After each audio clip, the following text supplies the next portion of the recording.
yung lambak, walang silbi. Walang silbi. Nagpauto na naman kayo. Akala nyo maiisahan nyo ang mga vloggers. Akala nyo ang mga vloggers kapareho nyong syunga.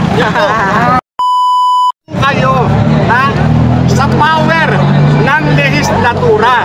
Kung meron kayong ebidensya laban sa amin, bakit hindi kayo mag-file ng kaso? Para yan ay masagot namin. Ano ang motibo ninyo? Gusto nyong ipakulong kaming lahat. Gusto nyong ipakulong kami hanggang matapos ang eleksyon. Bakit? Para hindi namin mailantad ang mga kapulukang ginagawa ninyo, ang mga pag-aabuso na ginagawa ninyo sa inyong tungkulin, yung mga pagdanakaw ninyo. Kaya kami nandito para questionin itong mga ginagawa ninyo, kung ano yung motibo ninyo.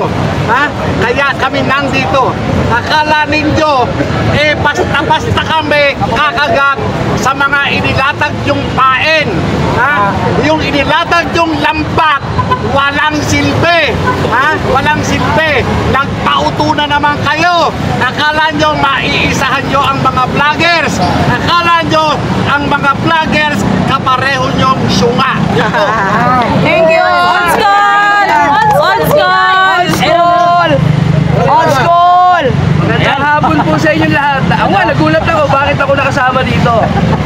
Pero sabi nga natin, Huwag ka na magulat! hindi tayo tatahimik sa mga kupal na to. Hindi kami natatakot kaya hindi kami sumipot. Ginamit lang namin yung utak namin dahil hindi nyo kayang linlangin ang mga may totoong pakay sa tunay na magandang mangyayari sa Pilipinas. Hindi kami maging tau-tauhan nyo dyan at hindi rin kami papayag na putang ina gawin nyo kami, bubulihin nyo lang kami dyan for yes or no. Pero alam naman namin ang tunay nyong pakay lang, contempt kami hanggang matapos ang eleksyon. True! Wala kayong ibang gagawin dyan. Hindi kami pwede magpaliwanag. Tapos sinasabi nyo kanina, natatakot kami. Hindi po kami natatakot sa inyo. Ang kinakatakutan namin, yung hindi namin maibigay, yung side namin pag tinatanong nyo kami.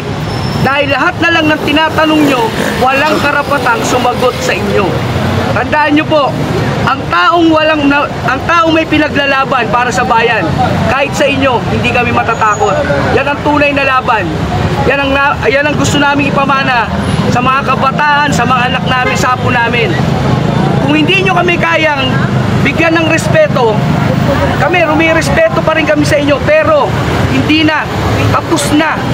Pinutol nyo na yung maikling sinulid na nagbibigti sa atin. Pero sasabihin ko lang sa inyo po, hindi kami susuko, hindi kami luluhod sa inyo. Ilalaban namin kung ano ang kailangang ilaban para sa bayan natin. Tama! Boss Dada! Boss Dada! Boss Dada! Ay, si Lep Kati! Si Miss Kati! Si Miss Kati! Oh, ayan! Miss Kati! Oh! Miss Kati Tina! Magandang hapon! Yes, magandang hapon! Hello everybody! Nandito po kami at nandito ko support ko sa panawagan natin na magkaroon tayo ng pantay na pamamakayag. At saka hindi po kami mga fake news, lalo na naman po yung aming mga posts. At may mukha po kami, nagsasalita po kami, hindi rin po kami trolls. So ilalaban po natin yung karapatang pagtao natin upang tayo lahat, hindi lang po kami bilang mamamayang Pilipino na ipaglaban kung ano yung dapat at nararapat para sa ating bansa. Yan lang po. God bless everyone. Magdasal po tayo para magkaroon tayong mabuti na mga leader, honest with integrity at saka totohanan. Lalo na po sa darating na eleksyon, matuto na po tayo.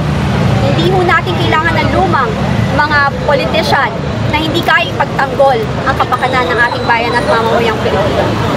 Thank you. Thank you, Miss Kati! Si Boss Dada! Boss Dada! Boss Dada! Boss Dada! Boss Dada! Sige na, isa lang daw! Isa lang po, isa! Si Boss Dada, nandito rin pala. Oh, si Sir Mark! Si Mark Lopez nandito rin. Tapos yung si Palos. Sir Mark! Sir Mark Lopez! Paliwanag ka na lang dito, sir. Ayun na si Sir Mark. Ano gagawin natin? Magpapaliwanag ka, Sir. Papaliwanag tayo sa pamigay. Okay, una-una salamat po sa lahat ng mga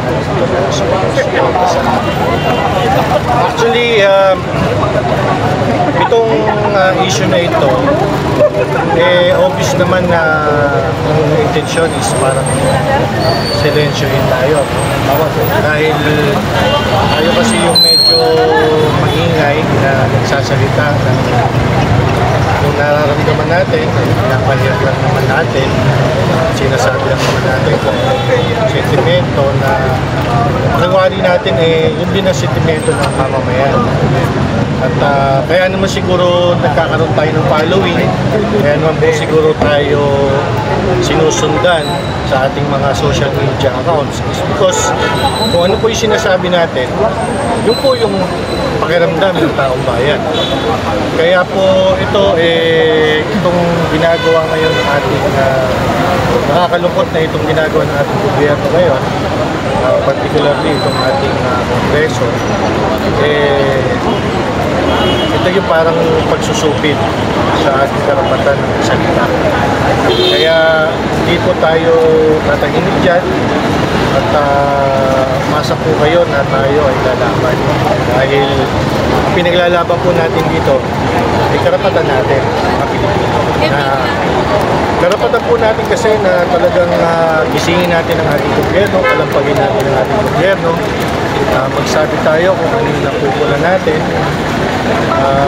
Nasa sa ano naman po yan yung po mga sinasabi naman natin, yung mga pinapayag naman po natin, madali naman po yan sa taong bayan, hindi ko sa mga congressman na yan.